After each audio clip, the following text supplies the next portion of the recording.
So what the hell is going on with the real estate market? If I know. Oh my god. So it's been kind of a crazy last year or two, so we wanted to make a quick video with you guys. It's a quick one today. Kind of diving into where the market's been the last 3, 4, 5 years, what happened last year, and kind of predictions of what we're thinking is going to happen as we move forward into the next, year, 2 years.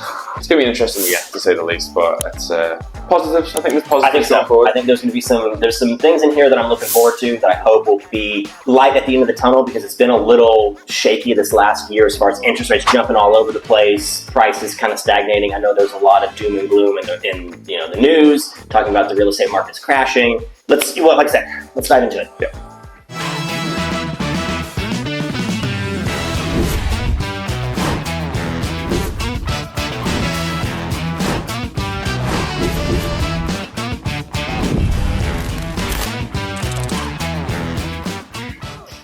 So home prices, probably one of the biggest things we get asked about a lot, and we hear a lot of people talking about, giving their opinion on sort of where they're going, when they're going to drop.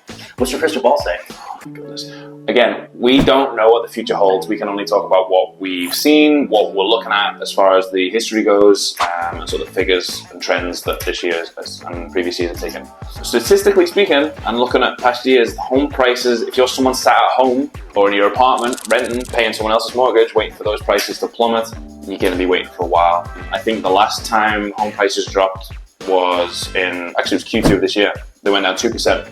Yeah, last year. Which was surprising. But and that was the first time since 2011 with a 1% decrease in pricing. So It's been over a decade since we've seen a negative increase in pricing. And it's not to say that homes are going to skyrocket again like they did in 2021, 2022. I mean, that was a freak. That was a fluke. Like crazy. I mean, home prices literally, we're looking at the stats here, pretty much like... We'll toss this up on the screen too, so almost doubled in some places. But the problem is, even if you are waiting for a crash, that's going to affect you in a lot more ways than you actually think about it. And if you can't afford a home at $400,000, you think a 2% drop is going to make the home more affordable? It's not really. So to be wary, be sensible about waiting for the right time. I mean, the problem with real estate as well is we really don't know when the right time is until it's gone. You have so many people with remorse from COVID. Some people bought and regret it because they spent way too much, and other people maybe didn't sell the home and regret it as well because they missed out on that peak sort of equity boom. Well, I mean, it's just like any market. You can talk the stock market, real estate market, any sort of investment. You don't know when you're at the top until you start going down, and you don't know you're at the bottom until you start going up. So anybody who tries to play the game of I'm going to maximize at my sell price and I'm going to buy at the very bottom, you don't know you're there until it's already too late. Now, you can get lucky. I know the people who bought Bitcoin 20 years ago for pennies on the dollar are, super happy about it and love to brag about it. But those are opportunities that just kind of fall in your lap, unless you're Nancy Pelosi or one of our Congress members. But those are things that you can't really bank on saying, I'm going to wait for the bottom of the market and then hop in and buy. The average here in North Texas that we see over the last 20 to 30 years is about a 3 to 4% increase year over year. That's a normal, healthy market. So what we saw during COVID, we were seeing 17, 18, 20, 25%, 30, 40% in some markets year over year increase in pricing. That's unhealthy. That's not normal. You don't want, if you buy in 2019, great. Yeah. You are taking your check to the bank. That is amazing for you. That's not realistic. And I think that's where you kind of see some of this doom and gloom in the news is when people are accustomed to or expecting that kind of increase. When we shift back into a little bit more of a normal market, last year we saw a 0.32% increase, then a minus 238, then a positive 1%, and then a 2.5% increase. So we're seeing it kind of tick back upwards again. And, we're seeing it now. I mean, we've submitted some offers, and I'm seeing multiple offers on properties we're submitting on again. And we had 2 listings go up just last week or week before that both went multiples, quite a bit over asking price as well. So, I mean, we're seeing, I think the initial shock of the higher interest rates has really sort of calmed a bit down now. I think people are kind of realizing, okay, maybe 7, 6 towards 5 is going to be the norm again. And it always has been the norm. We're going to discuss that in a little bit here. But we think it's kind of I think people are getting more accustomed to that idea of what that looks like. And that brings us back to the point we made earlier that the 3%, 2.5% rates that we saw in 2021 and the prices was just a complete bubble. And that isn't normal. It's never been normal, and I don't think it's going to repeat in the near future. I mean, again, we don't know for sure. Anything, the world could end tomorrow. Yeah, fingers crossed. But we don't know. But we can only, sort of tell you what we're seeing. So kind of like we talked about there for a little bit, where we're saying average interest rates, and we have a whole generation, really 2 generations. You have younger Gen X, all of millennials, and Gen Z, the youngins, are starting to get into the market to buy their first home. All 3 of those generations have never really known an interest rate above 6%. I mean, to go above 6%, you're having to go all the way back to 2002, 2003.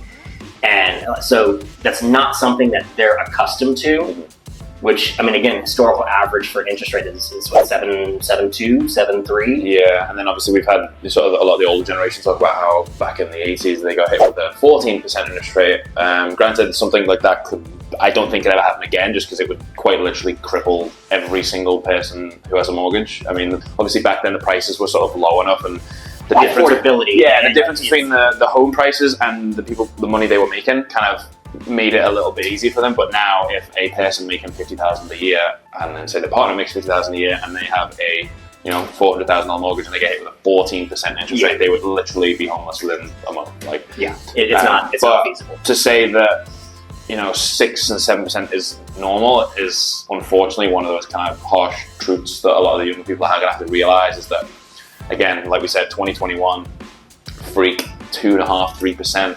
If you have that, great. I unfortunately gave ours up last year to move, which you can refi. We're about to talk into what's going to happen. Yeah, we will eventually. Yeah. See how that goes.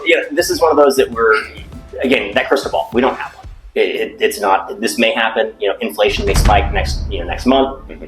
The Federal Reserve has said that they plan on lowering interest rates a few times over the course of this next year. Fannie, Freddie, a lot of the national, your big lenders have come out and released reports saying where they think they're going to be at by the end of the year. And most think we're going to hold around that 6%, give or take, for a lot of the year, but are thinking we'll be either in the high 5s to low 4s by the end of the year. Oof, low 4 would be ideal. I mean, again, that was kind of after 2010, kind of after it was picking up from the initial crash. I think that's kind of where it was averaging out for a while, was kind of 4 to 5%. So again, if we can get to that point, I think you're seeing a bunch of people hopping. I think if we break 6%, I think mid 5s, you're going to get a lot of people who are going to be like, okay, this is not as good as it was, but this isn't as catastrophic as a lot better than 7.5. Yeah, and the problem we're going to see again is that we have a lot of people sitting on the sidelines, like we said, waiting to buy a house, waiting for those interest rates to drop. And as we talk about with the prices,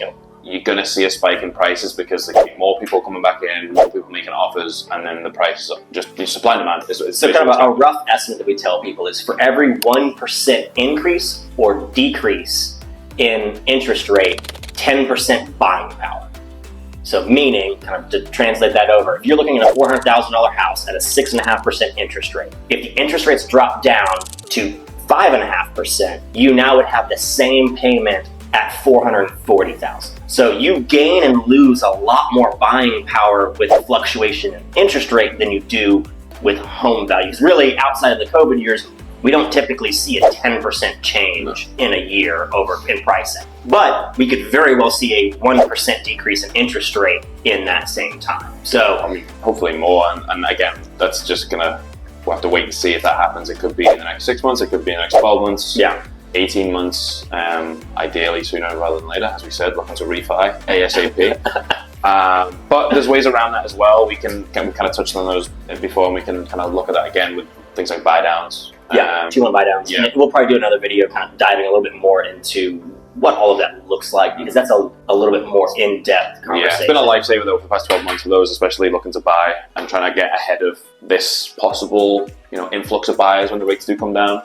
But again, that's kind of the thing we talked about with timing is, do you want to take the chance on, buy down, get in while there's not a lot of people buying, and then take the chance on rates dropping, or do you want to wait? And I never like to be I never have been that agent who tells you that this is the perfect time to buy. every single one of you guys out there, your situation is unique to you. So that's where it takes, give us a call, choose an email, let's sit down, we can talk about it and go, does it make sense? It may not make sense. I had multiple friends who over the past 5 years have asked me, hey, should I buy? And as a realtor, it would make business sense for me to tell them, yes, absolutely, it's the best time to buy ever. But it's not always the case. You have to look at that and go, and I would talk to them and go, hey, we're seeing prices jump crazy amounts. Or, hey, the market's a little bit more stagnant right now. Do you know where you're going to be at in a year? Like, are you working a position that may relocate you across the country in 6 months? And hey, probably not the right time for you to buy. Maybe sit and wait a little bit.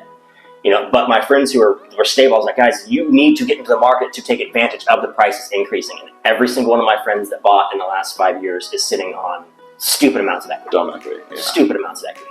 So talk to somebody who you trust, knows what they're talking about, knows their local market.